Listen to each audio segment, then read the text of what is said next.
Welcome to an episode, special edition of Hashtag Finance via Instagram Live. I'm your host, Barrington Miller, and I'm here with Jay Rosenthal from the Business of Cannabis, as well as with Jay's mom, who's listening. We're here as part of Cannabis Week Volume 2. The reason we have a Volume 2 is because the Volume 1, if there were ticket sales, it would have been sold out. We've extended the show, extended the run, and it's now branching into 520 instead of 420 because we have a full dance card this week. We have some people coming up next week, and I see this going right until June. So we're here. Whoops, we're here with Jay. Please excuse the setup. I'm new with some of this equipment. I took down a boom mic and I attached one to my desk and all of those things. So, how are you doing? How are you doing? I am doing well, but I've also learned to say I'm doing well right now. I think everything we have to say is right now at the end because there doesn't seem to be, I think the long-term planning of anything is really tough, including sort of emotional well-being, but things are well. I mean, the kids are good. They're in digital school, have been for a long time. I can give a shout out to the Paul Penna Downtown Jewish Day School. That has been nothing short of amazing about getting back online with the kids. But the kids are good, if not a little bored. My wife is extremely busy. I'm extremely busy. Everybody is healthy, so there's not a lot to complain about aside from boredom. How are you? I'm good.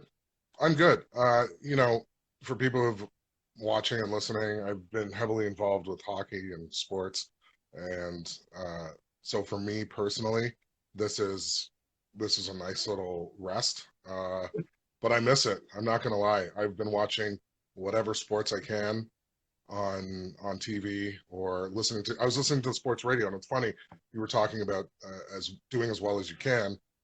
I was listening to some baseball report, and I'm not a baseball guy, but I was listening because the talks are coming up, and there was this big debate about making the season an asterisk, and the guy's like, you can't make it an asterisk because we're all in this.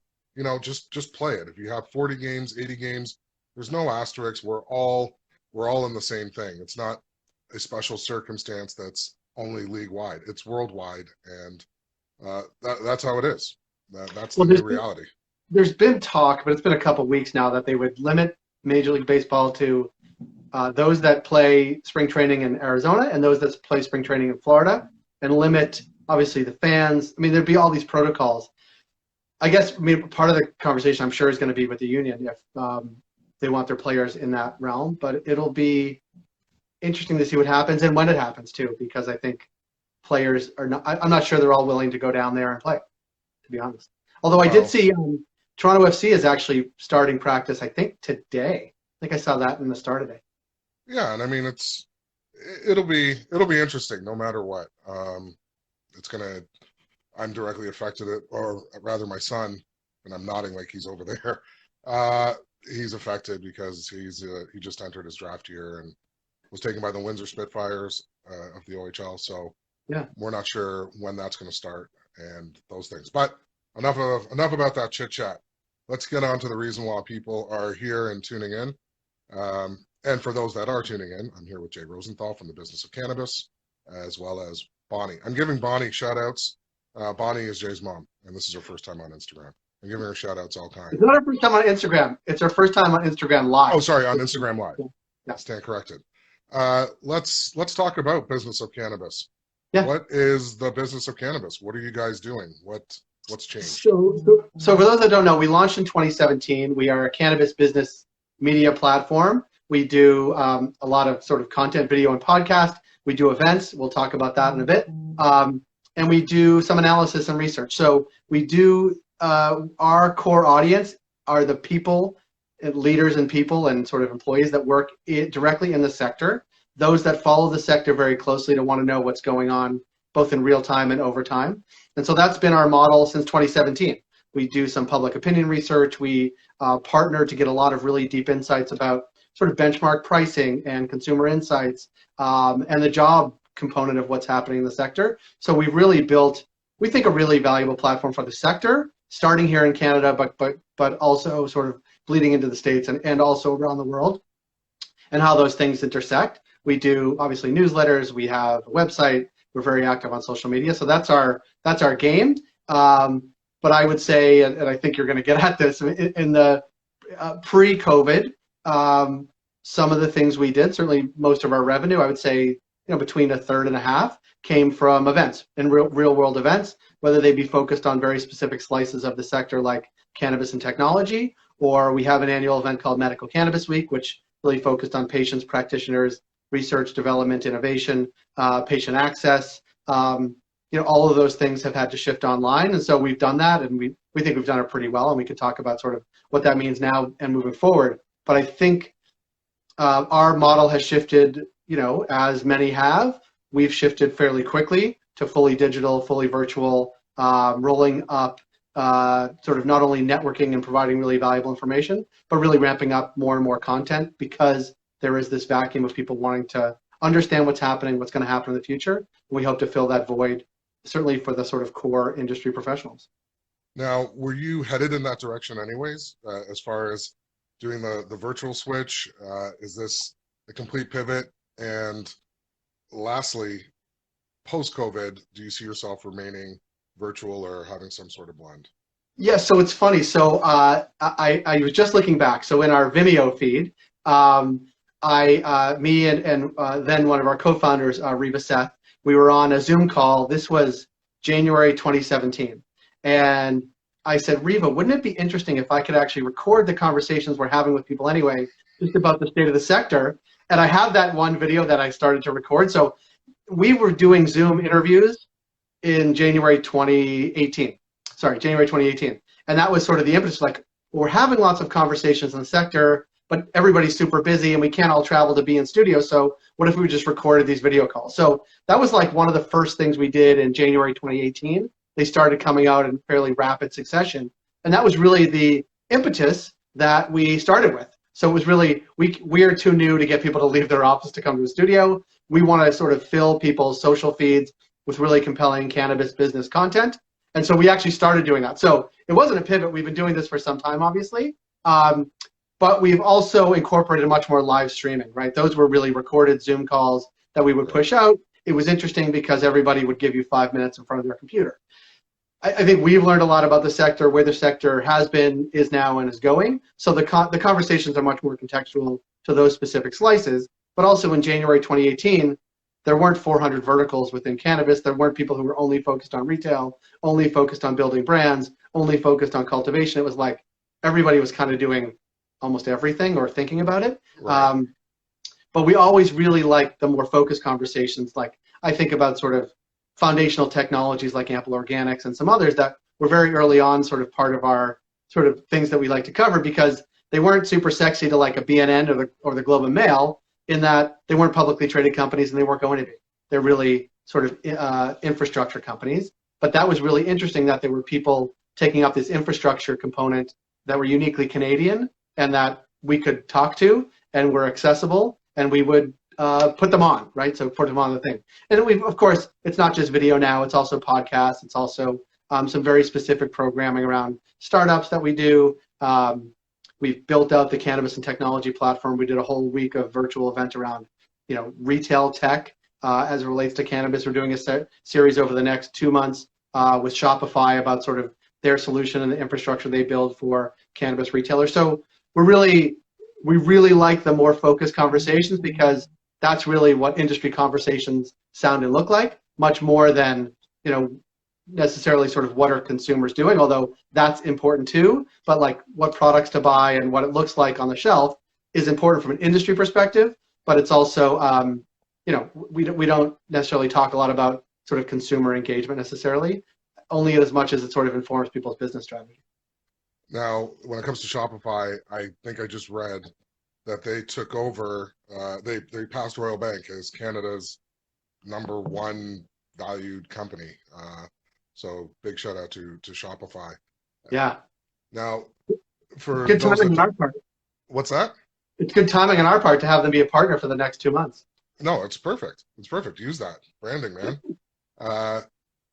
So for those that are joining, I'm here with Jay Rosenthal from the Business of Cannabis, and part of our Cannabis Week series. Jay's sort of running down where he's coming from, where business of cannabis is coming from. Jay has had a frontline seat with the industry.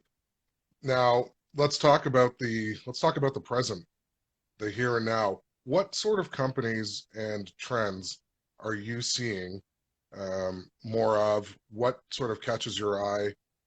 Those types of things. Yeah, so I mean, it's hard not to pay attention to what is really going to be a once in industry ramp up of retail here in Canada. Certainly it's been legal and that's exciting. And there's been some level of retail, sort of brick and mortar retail from the get-go, but really since April of 2019. But it's really been slow going, certainly in the largest province here in Ontario, right? So we've always looked at 2020 as the big ramp up for retail in Canada, going from something like, I think the beginning of the year there was maybe 500. I think we'll go to well over 1,000 this year, and certainly more in following years. And it's only being slowed down, I think, a bit by COVID. But the idea that we are going to really look at a different retail environment at the end of 2020 than we did at the beginning is impossible to ignore. Because if you look at all the big public companies and even the small sort of brands, the lack of retail options in Ontario has been a real hinder to, it's really hurt the industry here in Canada. So if we can start to rectify that, married up with the idea that in 2020, early 2020, 2.0 products hit the shelves. So we're really filling in two big gaps that existed in the legal framework, one about sort of product array and variety, one about shopping options. And if we could close those two gaps in some way, every day we do that, the industry gets stronger. And consumers, I think, like it a lot more. And so COVID or no COVID, those two things were going to change in 2020. So we've seen it. That does not mean companies are not going to take a huge hit. And they have. They were taking a huge hit prior to this. Taking a huge hit prior, exactly. Yeah. I mean, we saw each other in December in Las Vegas, right? And that was at the tail end of a really kind of crappy 3 months or 4 months for the sector that bled into 2020. At the same time, like I'm a fairly optimistic guy. I think there's glimmers of hope. And if people can weather this, what is a really, once a generation storm or once ever kind of storm, they'll be stronger for it, but it's going to take real focus. But again, the real bright spot you were asking sort of about trends is certainly the proliferation, the variety of what retailers are doing. And now what is even more exciting is that those retailers certainly over the past month and the future month and maybe forever have new ways to engage and sell to consumers. So that's all, exciting. And I think what we've talked about a lot with sort of all folks in the sector, whether it be, we had on Larry Lisser from Hello MD last Friday. He was talking about what he's seeing in terms of their sort of telehealth platform, what kinds of people are looking to get medical cannabis now versus 12 weeks ago, sort of both in aggregate numbers, but the sort of demographic profiles and what they're asking for. It's really accelerated a trend that had seeds already, which is slightly older or much older, but also more female. And we've also, we've seen that on the consumer side, that, delivery and, click and collect exists in every other part of retail but cannabis, so it's really ramped that up. So we've seen some trends sort of fast forwarded through this, but they were trends, I think, already either in cannabis or in other parts of the sector, so other parts of the world. So it's been exciting to watch. It's been really sort of breakneck speed upon breakneck speed. So, it's been good for us to have something to talk about for sure. Yeah, no, we've had the pleasure of interviewing a bunch of CEOs the past week, and not only myself, but our Anil Mall from our Vancouver office. And there's opportunities. Like you said, some people are just going to get absolutely devastated, and while others have that opportunity to acquire assets, and that's what's happening. My concern is with the Canadian market versus the U.S. market. The U.S. seems to have a lot more options, a lot more outs, but that could change. And later on this week, you'll hear from Mr. Ackerman from TerraSend, who's got a very, very unique perspective, because TerraSend's a Canadian company, and he's American, and it's shifting our whole focus. So it is kind of interesting. Las Vegas, what is that? Did that even happen? Is that? It definitely happened. We have lots of interviews from there, so it definitely happened. It was blurry even in the immediate aftermath for sure, but I think we've had lots of, internal sort of Yeah, strategy conversations about this here, what the future of events looks like, because it was part of our business, and I think will be at some point in the future.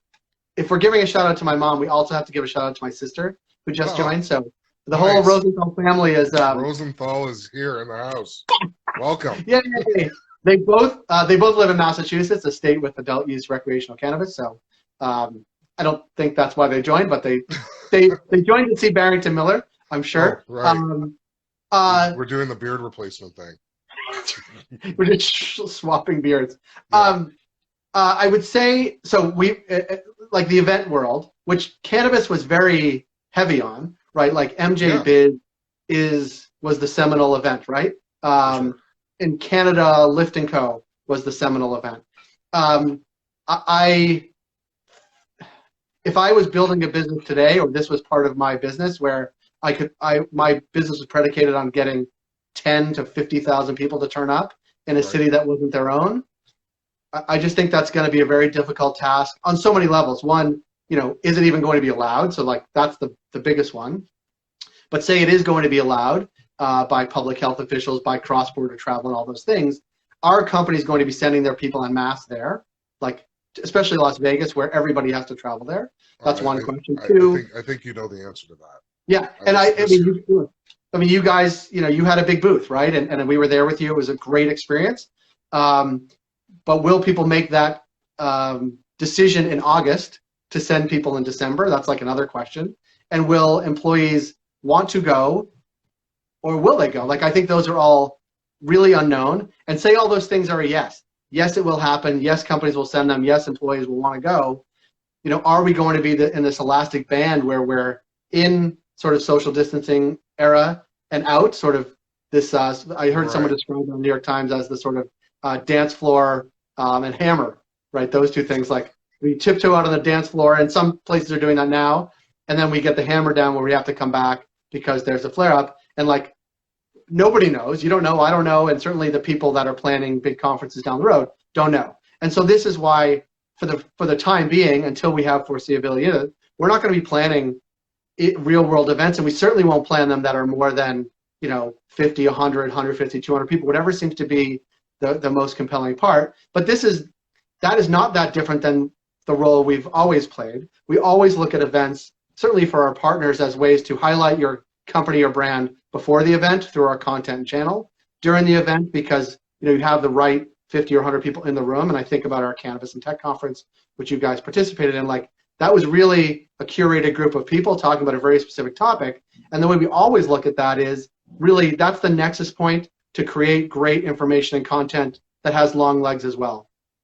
We've always looked at that as a wraparound before, during, and after type of event where it's not just, you don't need to be in that room with those people in real time to actually get the value of what's happening there. It's really a much broader, for our purpose, like a content generation event, which has value on the networking side day of, but has long value for the company or brand afterwards. So we've always been thinking about that as the way we look at events. And so we're going to continue to do that, whether that event happens in real time at Steam Whistle in downtown Toronto, or whether that happens through great technology that we're going to be using called hopin.to, which is really like an event platform, but there's also a networking and a trade show component. Like we're going to mimic all of those things. Is it the same thing as you going up to people you've never met before on a trade show floor in Las Vegas? No, but No. that may or may not happen. So we're going to try to replicate that as best we can. We have an event coming up at the end of May, which is really intended on a networking event. We're going to do one every month until we're out of this, or forever, under our sort of Cannabis Forward brand, which we acquired in January and started rolling out in February and March, and then of course had to shut it down. But we're going to reinvigorate that in May, June, and July. Okay. So we're going to keep moving. So you have a component when it comes to your business, jobs, Yeah. the job aspect. And I met a gentleman virtually. His business doesn't really stop. I was the thing about having this thing, COVID and working from home. I'm still meeting people. I'm meeting people in London, in Africa, in various parts of the United States. And there's a gentleman who will be doing an interview with us within the next couple of weeks, named Thomas Gray. He runs Bloom Jobs, Bloom Enterprises. Sorry, I'm crushing the name, which is Europe's largest hiring firm. And what is the job outlook looking like um, right now? Who's not working? What are companies looking for? Again, you have a unique position with this. Would you Yeah. be able to So share?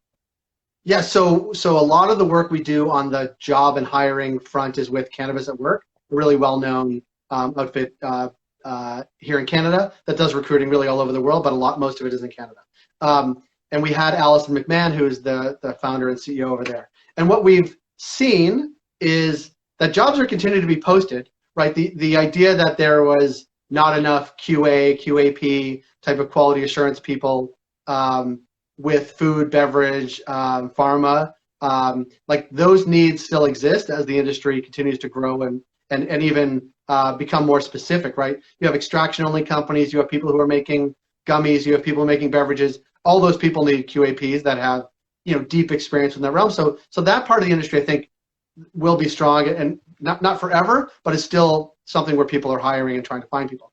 Right. And of course, we talked about retail, right? Up and down the retail sort of chain from frontline bud tender realm to store managers to regional managers to people that sell to retail. Like those types of jobs it's really an industry in its infancy on that realm.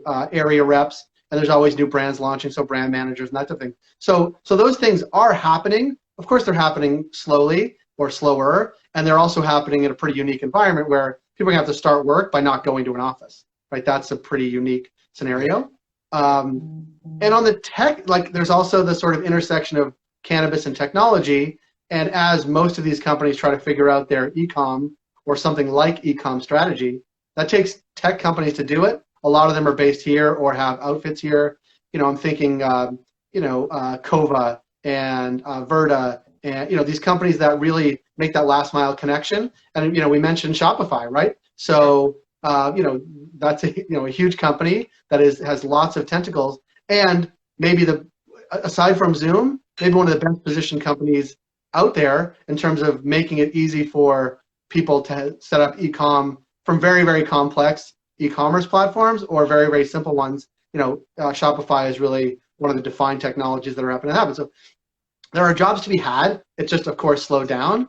But with Cannabis at Work, we launched something mid to late March that was called the Cannabis Talent Help List. It's mimicked after something the tech industry has done here in Canada, where people can go in, post their experience, post their LinkedIn profile, post their sort of location if they're willing to relocate. So it really is, I think it's now maybe over 200 strong, where people have posted their qualifications and connections, and people are hiring off that list. We tried to hire a web developer off the list for some of the work that we're doing, and she'd already been scooped up. So like it is a way to actually make connections, and so we encourage employers to both post jobs, obviously, but also take a look at that list when they need help as well. So we're trying to play a role in the job and career fair, so the job and career asset of what's happening. We also have embedded in our website at businessofcannabis.ca a whole career sort of list, and you can search by position, you can search by location, and it's all powered by Cannabis at Work. So there are jobs being posted obviously every week. We push one out through our newsletter on Thursday. That's sort of a highlighted one. Okay. Not specific to any type of job necessarily, but one that is interesting to a lot of our audience. I think this week was a VP of marketing based in Toronto. Last week was, I think, a controller in Coquitlam. So in BC, there are positions being posted, there are careers being launched even during this time. So I encourage everybody to sort of follow that. But certainly this is a challenging time, but there are still firms hiring. I'm not sure the hiring is caught up with the people being let go, but I mean there is sort of movement on some of those fronts.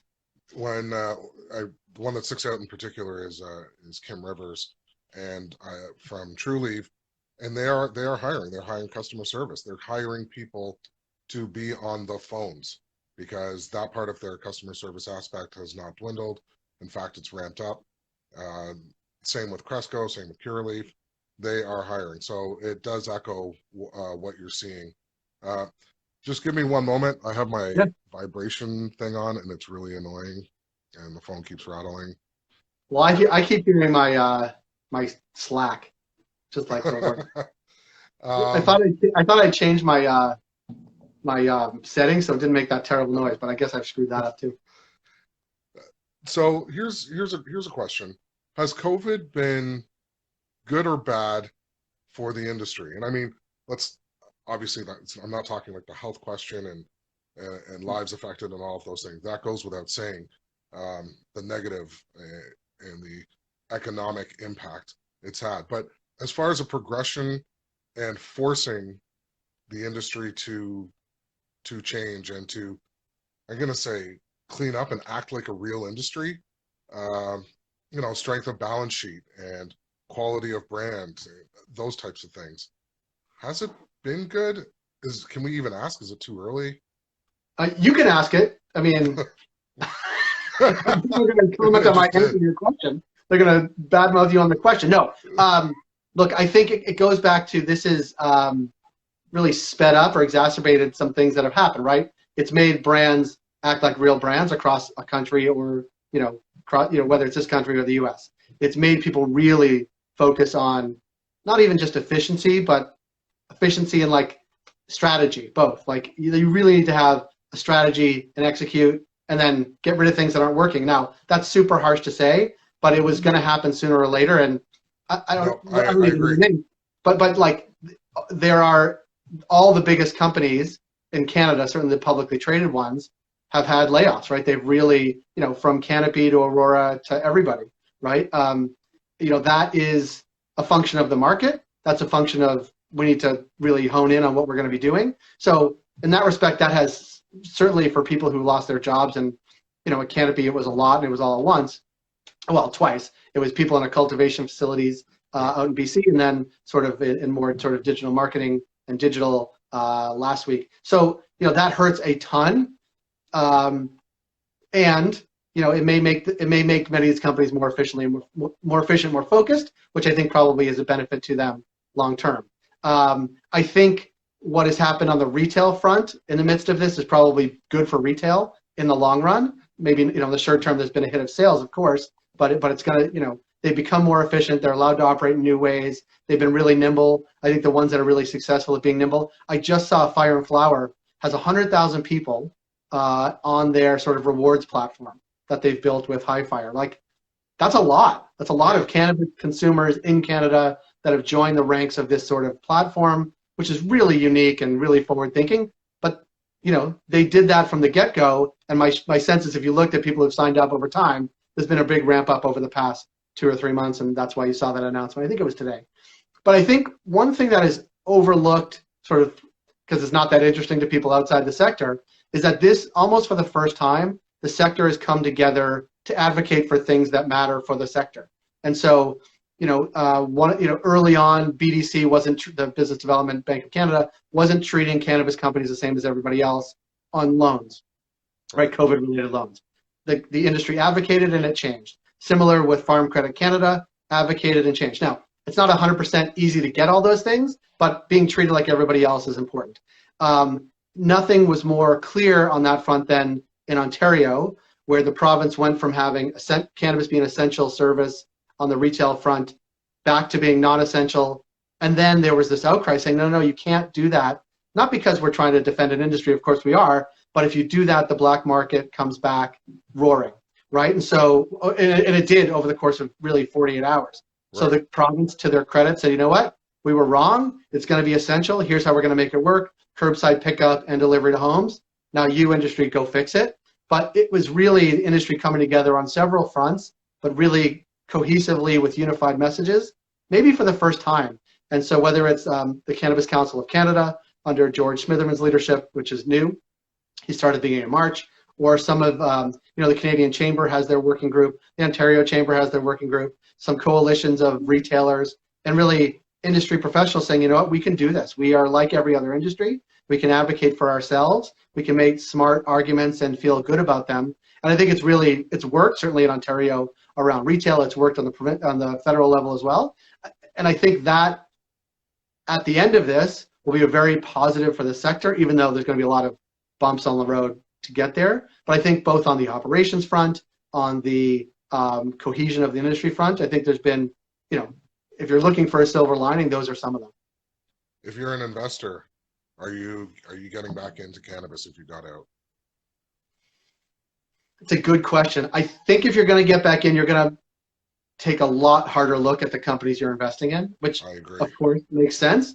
But are the companies focused? Are they actually, can they execute on what they've said they're going to execute? Is a vertically integrated business the best model to be in, given everything we know? Or is it like biting off a chunk where you can, win or come close to it? And that's even in a given geography or a given, jurisdiction. Like, I think those things you really need to look at. But and we think we've talked about this before. That's good investing anyway, right? Those are pretty. You should be doing that anyways. Yeah, it's interesting because we're having on Alan Brockstein on a week from Friday to talk about some of these things, and he's the new Cannabis Ventures and sort of really well respected. Oh yeah, we had him kicking off volume 1 of Cannabis smart. Week. Yeah, I just copy everything you guys do and reskin it. Just one more shout out because my brother in Florida just joined as well, so we're really getting the whole Rosenthal crew. Welcome, bro, Rosenthal. Matt Rosenthal, welcome. Oh, that's awesome. Yeah. I forget who I was talking with, one of the CEOs last week, and the term vertical integration, that's all we were hearing years ago. Now, no, we are not vertically integrated. We are letting the experts in each division trying to get the best people and the best company and the best group to manage that division. CSE is for families. CSE is for the Rosenthal family, that's for sure. The Rosenthals are going public on the CSE. That's awesome. For the people, but family first. So yeah, it's interesting to hear how the narrative has changed and how it continues to change. Now, I'm not hearing anybody talk about vertical integration as the selling point. Whether they are or not, that's a different story. But, well, it's interesting because I feel bad because the industry is also being painted with a brush that these companies are awful, right? Because they were too big, too fast, unfocused, all those things.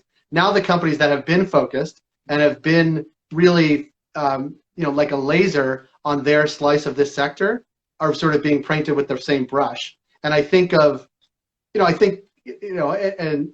companies like MediPharm Labs and Next Leaf Solutions. Next Leaf is, I think there's these companies that are actually laser focused on their specific slice, and that makes good sense. And I think they will be successful long term. I'm not recommending anybody invest in them, although I think if you think of leadership and ability to execute a focused sliver of the sector, those things make the most sense. There's a bunch of sort of publicly traded retail sort of chains and operations. Like, I think, the closer to the consumer, probably the better the industry. Or, you have a really valuable input into the sector that is going to be in high demand, like extractions and oils, and all those things are really very compelling.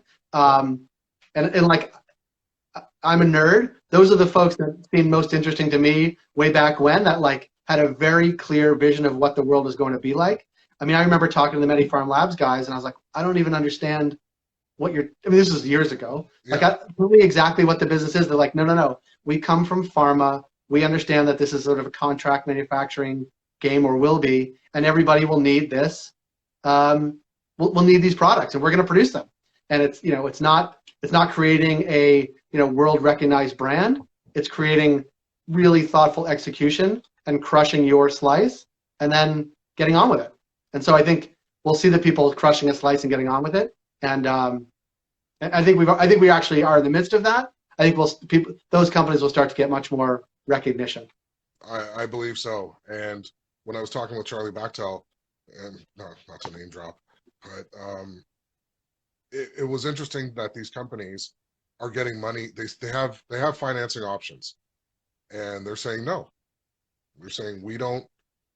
This is not in the best interest of the patients, the customers, the shareholders, for certain sectors of the industry, and they're saying no, we're going to reevaluate. There was a few others that are turning it down, and those are the ones that, you know, I'm really looking at going, okay, you have a chance, because you remember, I'm going to call it the heydays when money was just flowing, and now that's not the case. So I totally agree. If you have pinpoint accuracy, if you are slow and steady, definitely wins the race. You know, dig deep, not wide. So, um, Yeah. so yeah. Now I'm gonna shift gears because I want to know what prompted the face change for Yeah, our listeners and our audience. yeah, Jay I know. Rosenthal used to have flowing locks of hair, flowing beard. Um, you can check Yeah, him out at Business of Cannabis and on his Twitter handle, and you well, can see the well, in pictures. fact, the picture you guys posted to promote this, I have my hair is a little longer, but my beard was super long. Oh, it was Um, great, great flow. I'll tell you what prompted it. So, I mean, obviously, boredom has, has set in. I also used to go from this to what you know a lot, like back and forth, back and forth. I don't like the in between, so it's either or for me. And Daniel Sachs, shout out Daniel Sachs, who is a big Yeah, Instagram guy, told me that a mask wouldn't fit properly with the beard I had, so I took it off. But also, I mean, now I'm looking back at those pictures of my beard. It was a little ridiculous, no? no, no, Oh, I okay. loved it. I loved it. I thought it was great. It's you know, this is pretty much the tail end of my beard growth. Um, but yeah, no, you were definitely an envy, and I'm sure coming out of quarantine, we're going to see a lot of Jay Rosenthal imitators emerging. I know we have a few in our office. It is As fun though. It is fun Yeah, to of shave course your it's head. fun. Yeah, it's good to shave your head. Uh, let's see, 2021. What do you think as far as the horizon Um, in the industry, not just for business of cannabis, but yeah. So in the industry, well, I mean, the big, not question mark. Well, the big question mark, not your only for brother's cannabis. trolling you so hard. I I love know. Well, it. he he is a handsome fellow, my brother. He's older by a considerable margin, so he's got that going for him. 2021. So, like, the U.S. is always a big question mark, right? Like, what is going to happen in the U.S.? I Yeah, we got mean, elections in November. the elections in November and state, like, we've done some work in Minnesota, for example. So, Midwestern state, purple state, so pretty evenly mixed between Democrats and Republicans. And there's two third parties that are running only on a legalization platform. And so what it's done is it's shifted the Democrats. It's actually the Democratic Party there is called DFL, Democrats, Farmers, and Laborers, and Labor. So it's like this sort of coalition Democrat party. It's moved them basically to the left on this issue. So it's now a basic tenet of their platform.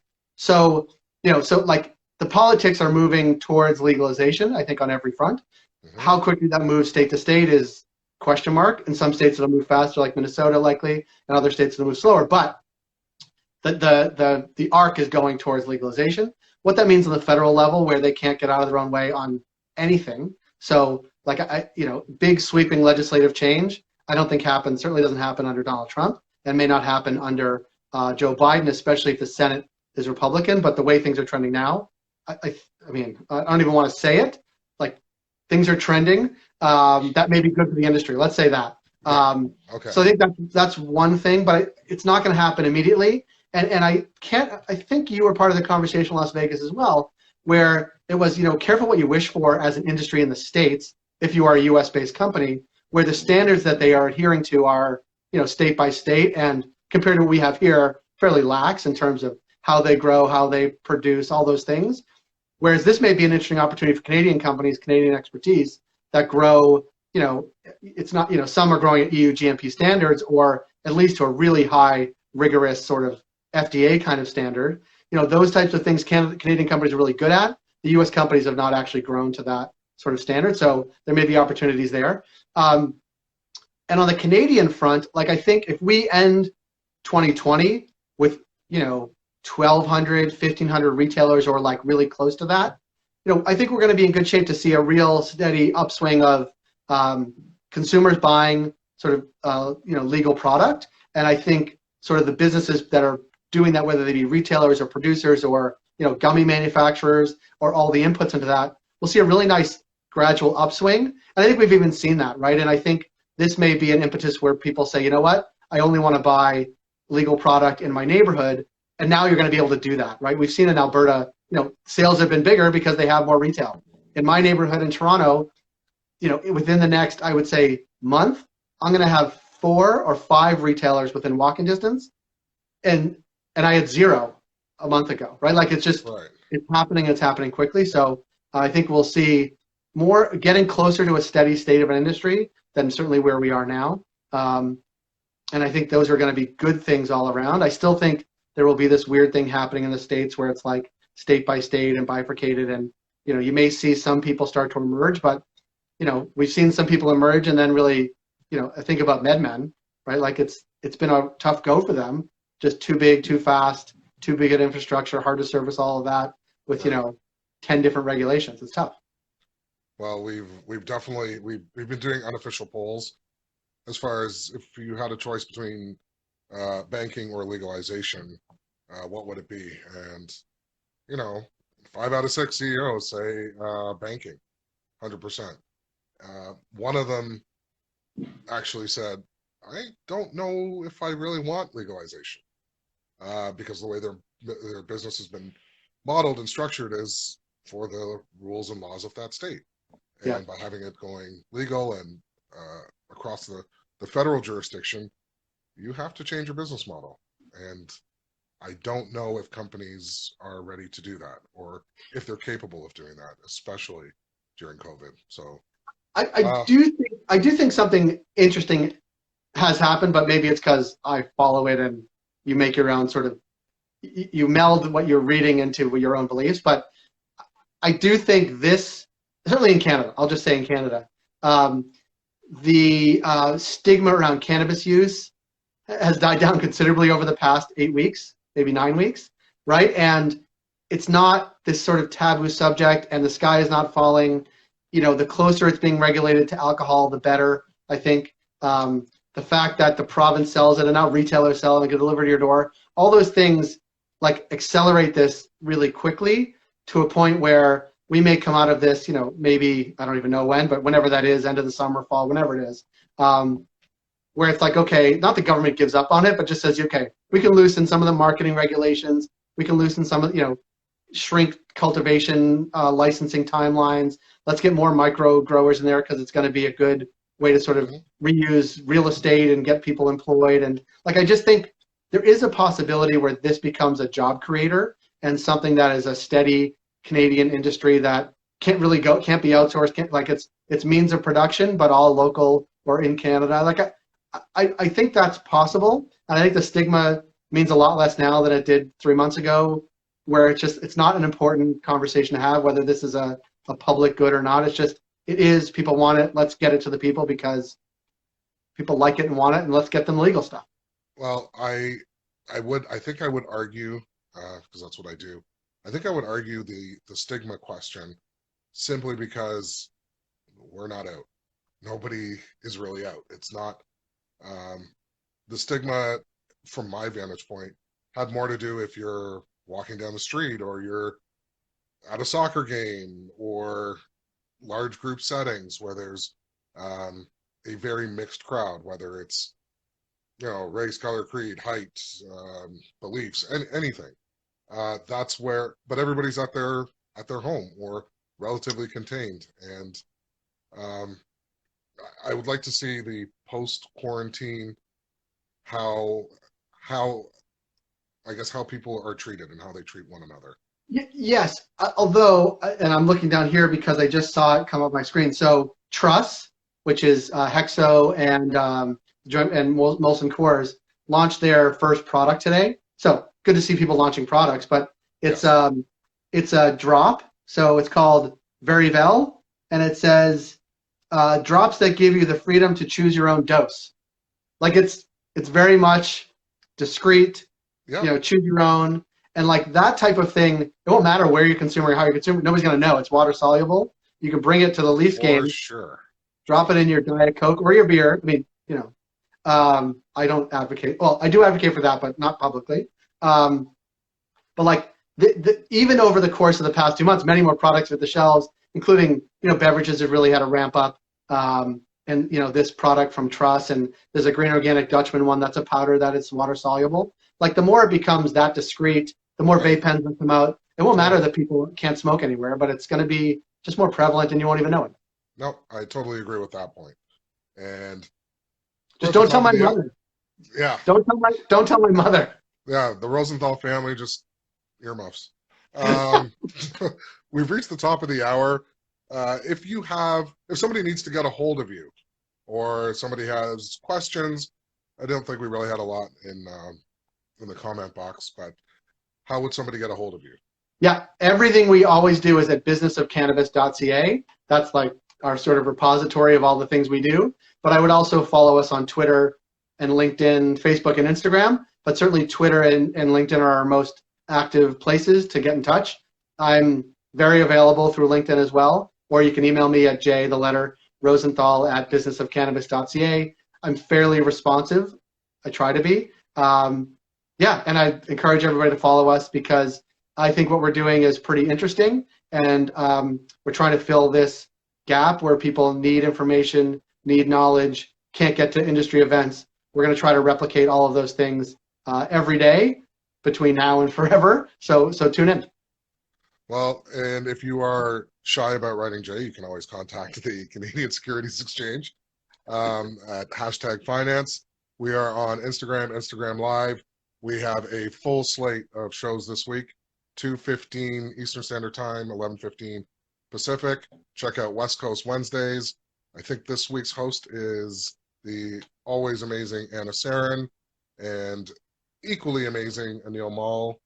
And on Friday, we have a premiere of Scott Pritchard, who will be hosting Instagram Live. Now, you can find this interview on Instagram Live for the next 24 hours. After that, please visit CSE TV on YouTube. We're going to make a big push. We're almost at 500 subscribers, and there's tons of amazing cannabis content all in one place. Subscribers will get a first look. So CSE_TV at YouTube. Oh, go ahead. I just want to say thank you. If you were going to give me a shot to do it, I want to thank you, Barrington and Grace and James and the West Coast crew too, who we had the pleasure of meeting in January. But also the CSE, and I'm not just bullshitting you, but the CSE, and when the history of the cannabis industry is written, the CSE will have an important chapter for making capital markets available to the sector. So thank you for that, and thank you for having me on. No, thank you. Thank you for taking the time. I'm your host, Barrington Miller, and this has been Jay Rosenthal and all of Jay's family. In fact, they could be all the other 9 people that are on this. Again, CSE TV. We're on Instagram, YouTube, LinkedIn, and that's been volume 2, the start. Thank you for listening. Thank you, Jay.